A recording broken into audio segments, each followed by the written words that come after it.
All right, let's do a fact because I think that we could probably do a fact. You said you had a long one for this weekend. Yeah, it's not super long, but it is long. Long enough. Yeah. Oh yes, I have to hit a button. Pretty music. Random fact of the week. This week's Random Fact of the Week is brought to you by whiskeyandwhitetails.com, where you can go and use code podcast, save 20% off everything in their store, which they have a pretty cool store over there that I was just looking at it the other day for the first time. And they're doing some cool stuff in there. But we have cocktail smoker kits. We have cigar accoutrements. We also work with guitar and cigar farms. You can go to our website, whiskeyandwhitetails.com, and you can click on the cigars link, and you can go buy a cigar sampler kit of the 5 top best smoked cigars this year by our reviewer, Trevor. We sold our last hoodie yesterday. Nice. So we're out of my father-in-law bought one. Apparel. Cheers, Lee. Did he? Yep. Nice. Cheers, Lee. I saw somebody on Instagram said that we should do hats. And we get told that a lot. We should probably look into it now. They're just so damn expensive. I think we could sell them at shows, and I think they'd sell online. Yeah, I'm fine with getting hats. And we also can get shirts. But anyway, so that was our random fact. We got off topic. All right. So, since I have blue eyes, I've been fascinated with the blue eye thing. Only 8% of the world has blue eyes. Really? Yeah. 8%. And what it is called the OCA2 gene. Scientifically. That you have. And it so that gene dilates the brown color in your pupils, and it gives you blue eyes. Okay, so the OCA2 gene, there's a lot of things associated with it. There's like 6 or 7 things that blue eyes people. One of them is my least favorite, that I have to wear sunglasses all the time because my eyes are more sensitive to light. But this is not a proven fact. They did a hypothesis and then tested it among prison inmates. Oh, okay.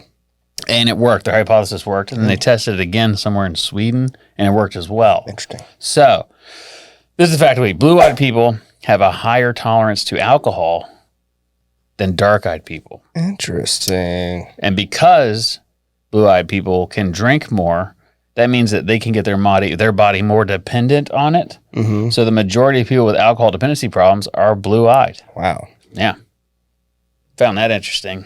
Because it says that brown-eyed people cannot physically drink enough to become dependent on alcohol alone. So drugs and alcohol, yes. But it's darker-eyed people that have a harder time getting... Well, I know someone that fucking did. Yeah.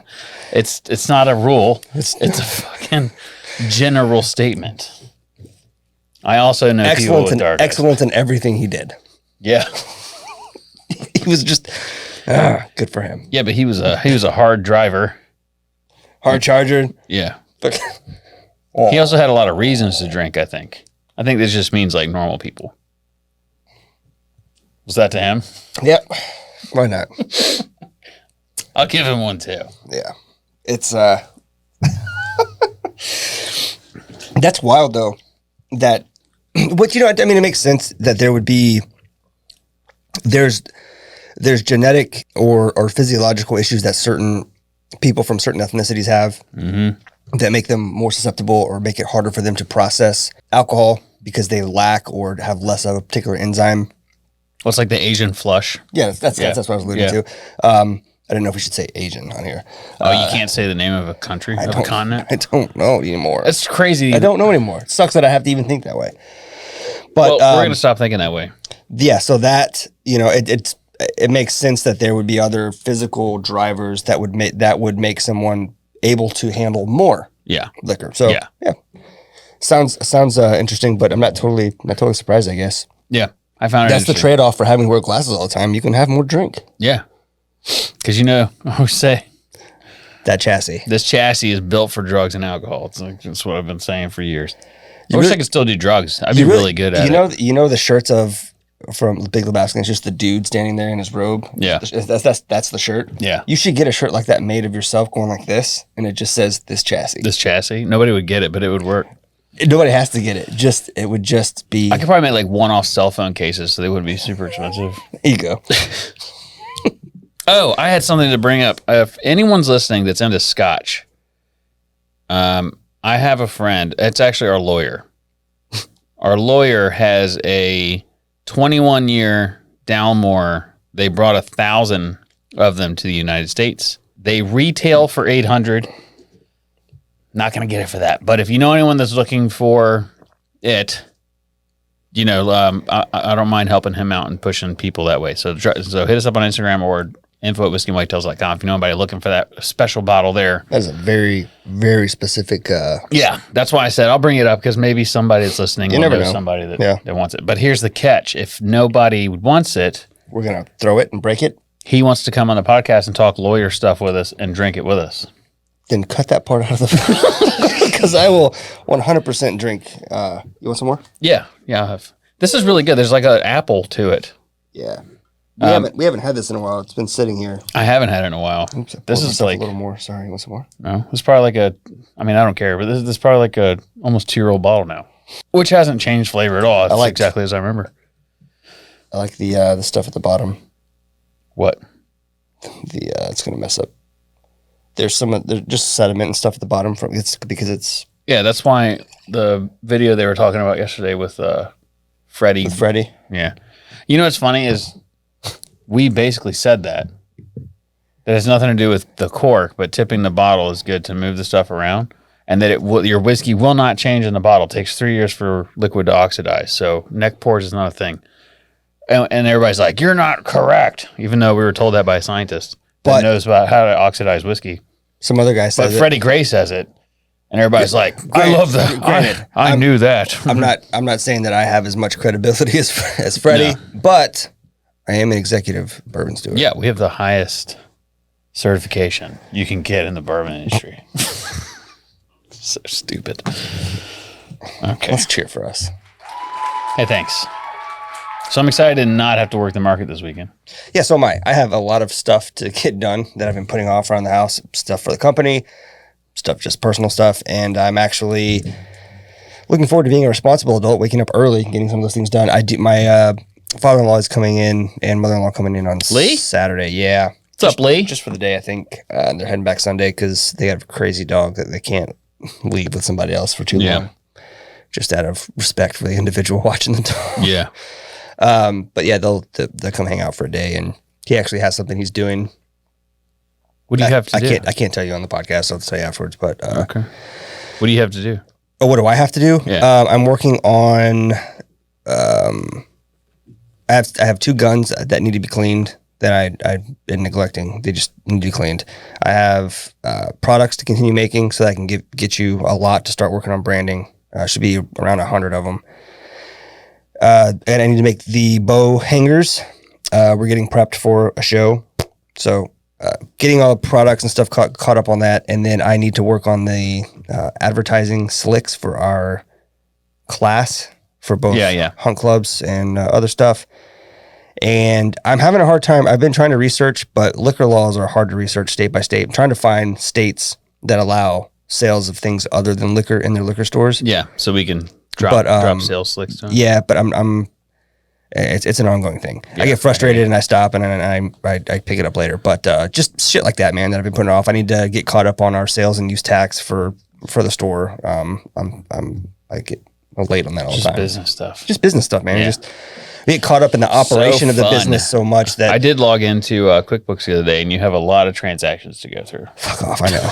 Most of them are supposed to be handled by the rules I create. Yeah, I think they're supposed to be automatic, but they're not. I can't remember what I went in. Oh, I went in there to get that lady's address, and I was like, thing is I got them all squared away in December, and I was like, I'm just gonna hop in here once a week, knock these out, and it's like I blinked and it's fucking July. Yeah, I know. This year has gone by unbelievably fast. I was like, what has happened so much? I was looking at.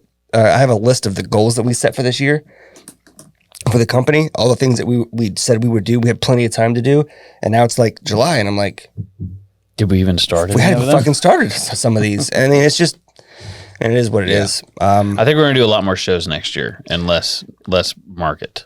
I think I would like to do more shows personally and have a person in the day market. Yeah, I think that's. Yeah, we're still hiring. If anybody, we haven't found the right person yet. So if you are interested in working or know somebody that lives in Charleston wants to work, scavenger hunt starts July 22nd.